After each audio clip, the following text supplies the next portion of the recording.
El día de hoy voy a estar platicándoles un poco sobre un proyecto muy interesante que ya lo presentó el doctor Castel.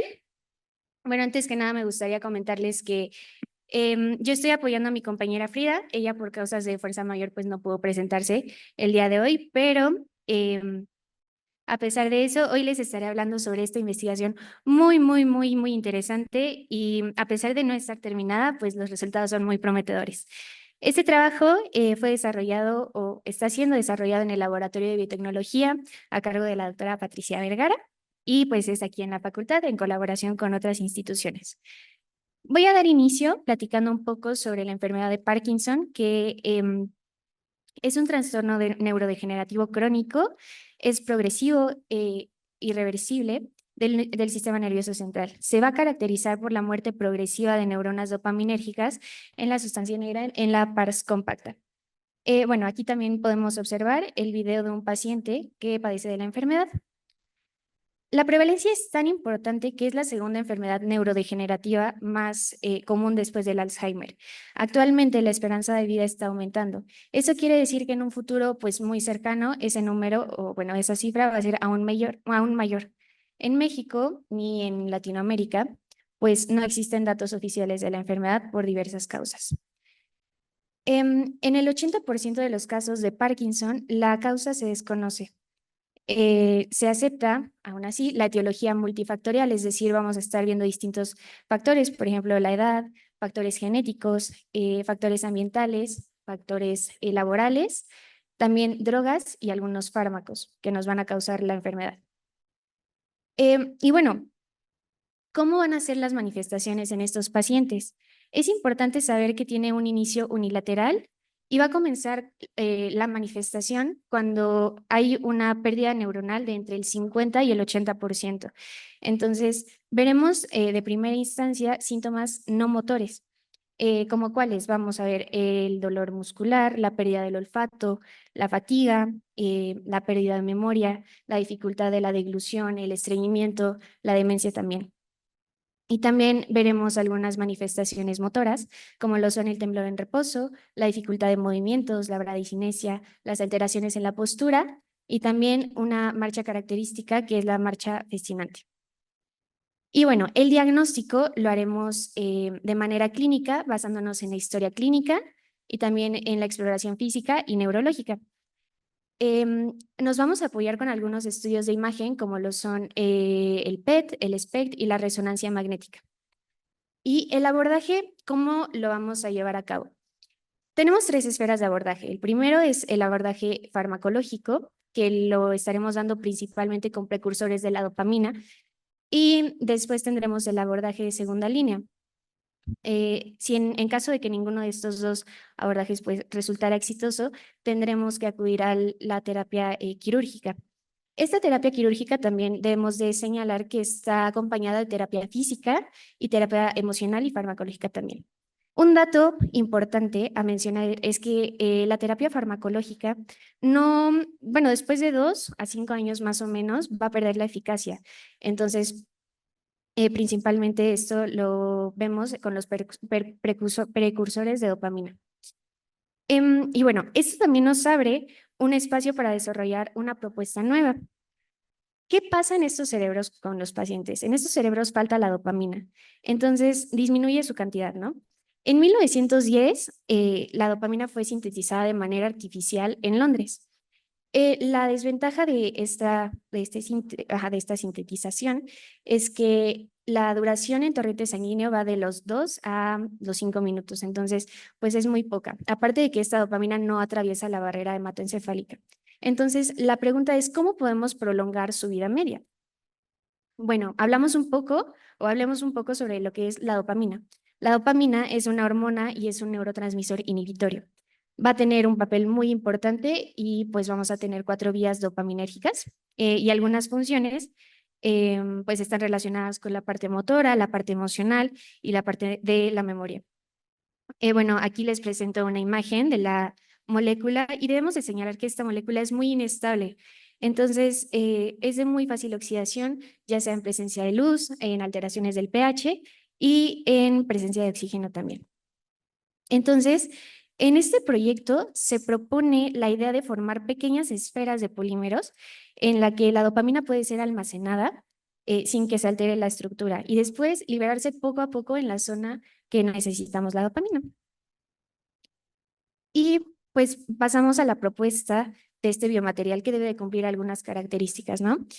Debemos de evitar la oxidación de la dopamina, debemos de ver y revisar que sea biocompatible con el tejido cerebral y que la cantidad de dopamina liberada sea en concentraciones fisiológicas, ¿no? Que nos ayude y que nos dé un resultado terapéutico. También necesitamos que sea aplicada de manera localizada. Y pues este protocolo se va a llevar a cabo en dos etapas. La primera etapa es la síntesis y la caracterización de estas nanopartículas. Veremos que en la síntesis veremos que en la síntesis se inicia con una solución precursora, después vamos a pasar a un polvo y se agrega la protección de un factor surfactante. En este caso es un éter corona 15C5, que nos va a ayudar como al blindaje de esta molécula. En el monitoreo, vamos a ver el monitoreo de la oxidación, ¿no? Ya habíamos comentado que se oxida de manera muy fácil. Entonces, vemos las imágenes, en esas imágenes los cambios que suceden a través del tiempo. Y después de hacer estos cambios en las concentraciones, se va a llegar a estabilizar hasta 1128 horas. Y bueno, aquí también tenemos los resultados de manera gráfica de la oxidación del complejo de dióxido de dopamina y de dióxido de titanio y dopamina y de dióxido de titanio y dopamina y 15C5. En esta prueba vamos a medir la aparición de dopamina quinona y dopamina cromo, que son los productos de oxidación de dopamina. Entonces, en esos pequeños piquitos, pues vamos a ver en qué momento se liberan estos productos oxidativos.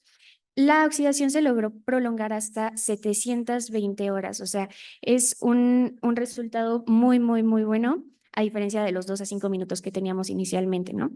Y en el dióxido de titanio, dopamina y 15C5, veremos que se logró prolongar hasta 1128 horas. Entonces, pues yo creo que es un descubrimiento y un hallazgo pues muy, muy, muy importante. Después se realizó una prueba de difracción de rayos X para corroborar el tamaño de las matrices y también con una microscopía electrónica de transmisión se corroboraron varias cosas. Primero, el hallazgo de las partículas esféricas y que tiene características semicristalinas. Em, el resultado del tamaño también pues es importante, ¿no? El dióxido de titanio de dopamina mide 0.241 nanómetros y el dióxido de titanio de dopamina I15C5 mide 0.215 nanómetros. Y bueno, esos puntitos que se alcanzan a ver, cada uno es una matriz de la que estamos hablando. Y debemos de señalar algunas características. Estas matrices son mesoporosas, es decir, que cada una tiene un tamaño de poro pequeños, medianos y grandes que nos va a ayudar a la liberación de la dopamina. Y bueno, iniciando o platicando un poco sobre la etapa del modelo animal, se va a inducir el hemiparkinsonismo en la rata. Y esto debemos de mencionar que el hemiparkinsonismo solamente va a verse afectado un lado de la rata y va a ser el lado dominante, ya sea el izquierdo o el derecho, y se va a hacer mediante una cirugía estereotáxica. 60 días después, vamos a colocar el tratamiento en las ratas también de manera estereotáxica, en la cirugía estereotáxica, y vamos a tener 4 grupos: el grupo control, el grupo de la lesión, el grupo del implante con la lesión y aparte un grupo de implante solito. Para evaluar estas conductas vamos a tener evaluación de movimientos gruesos y movimientos finos, que las vamos a ver un poquito más adelante. En este video podemos ver a nuestra rata sham o nuestra rata control. Entonces, es una tarea de alcance. Lo que vamos a hacer es colocar un chochito enfrente de la rata y vamos a evaluar los movimientos que hace como para tomarlos, ¿no? Entonces, podemos ver que la rata se posiciona en sus 2 patas, hace el movimiento de manera limpia y utiliza pues la manita como para tomar el chochito y se lo lleva a la boca. Y pues aquí lo vemos todo normal. Ahora, tenemos el video de una rata con el hemiparkinsonismo, ¿qué podemos notar? Vemos que la postura indica dificultad para mantener el equilibrio, el movimiento no es del todo limpio, podemos ver que no, en el primer intento pues no se lo lleva a la boca, lo tira al piso y después con la otra manita pues ya lo come, ¿no? Y esto es con hemiparkinsonismo, es decir, pues una rata enferma. Después tenemos la misma rata, pero ya con el tratamiento de dióxido de titanio con dopamina y 15C5. Entonces, ¿qué podemos ver? Que los movimientos no son perfectos, pero hay una mejoría, ¿no? Con respecto al video anterior. Entonces, vean cómo la ratita pues no tiene problemas en el equilibrio, le cuesta un poco de trabajo como agarrarlo, pero pues sin problema lo vuelve a tomar y se lo lleva a la boca. Ok. Y algunas otras datos que se recabaron fueron los de conducta de giro inducido por apomorfina.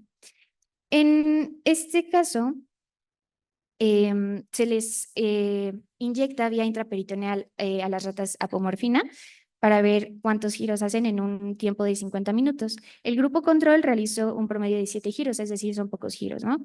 El grupo de lesión realizó aproximadamente 300 giros. Entonces, esta rata pues ya tiene un daño a nivel neurológico. Y el grupo con el implante hizo 40 giros. Entonces, si lo comparamos de los 300, pues hubo una disminución bastante grande. También se hizo una prueba de campo abierto en donde se evalúa cuántos cuadros cruzan las ratas en un tiempo de 5 minutos. En este, el grupo control caminó en promedio 100 cuadros, es decir, tiene pues una trayectoria correcta. El grupo de lesión caminó aproximadamente 20 cuadros, es decir, la rata no caminaba tanto. Y el grupo de la lesión con el implante tuvo un resultado de pues cerca de los 100 cuadros también. Entonces, vemos que el tratamiento se está llevando de manera adecuada en cuanto a la motricidad. Aquí tenemos algunas gráficas de las trayectorias que hicieron las ratas. El grupo control, en la parte de lesionadas, pues vemos que no hay una trayectoria pues amplia, es poca, ¿no? Y la lesión con el implante, pues es muy similar al control. Entonces, también vimos o se hicieron pruebas de tarea de alcance de motricidad fina, en el cual se le presentan a las ratas 20 intentos de tomar un chochito. Entonces, se van a medir cuántos intentos fueron exitosos en esta prueba. Mm, En este caso, el grupo control tuvo 16 pruebas exitosas, el grupo de lesión tuvo 6 pruebas exitosas, entonces hay una disminución, y el grupo de la lesión con el implante tuvo 14, entonces se acerca mucho al número de pruebas exitosas con el grupo control. Y también se hizo una escala de movimientos finos de las patas anteriores de las ratas y logramos observar que hay una motricidad fina, que hay una mejoría en la motricidad fina en los grupos que tienen el implante de las nanomatrices en el núcleo caudado. Y bueno, también se realizó una tomografía por emisión de positrones, también conocida como PET, sin embargo, todavía nos faltan estudios para completar. Y el hallazgo de la histología, ya casi para terminar, es que la imagen que tenemos al lado izquierdo es el implante, la parte que se ve de color café, y alrededor podemos observar, igual de manera un poquito mejor, del su lado derecho, vemos una fila de células ahí que son presentes, que parecen pertenecer a la gría reactiva, sin embargo, pues se necesitan estudios para ver qué tipo de neuronas son. Y también para ver el efecto que va a tener el implante, pues todavía no se absorben a nivel del tejido nervioso. Y bueno, ya para concluir, me gustaría comentarles que con la síntesis de dióxido de titanio con dopamina y el dióxido de titanio con dopamina y 15C5 en el modelo de hemiparkinsonismo inducido en la rata, se logró evidenciar la liberación de dopamina por 700 horas en el modelo in vitro a temperatura ambiente en la matriz de dióxido de titanio y dopamina. Y también fueron 1.128 horas en el modelo in vitro, pero de la matriz de dióxido de titanio, dopamina y de 15C5.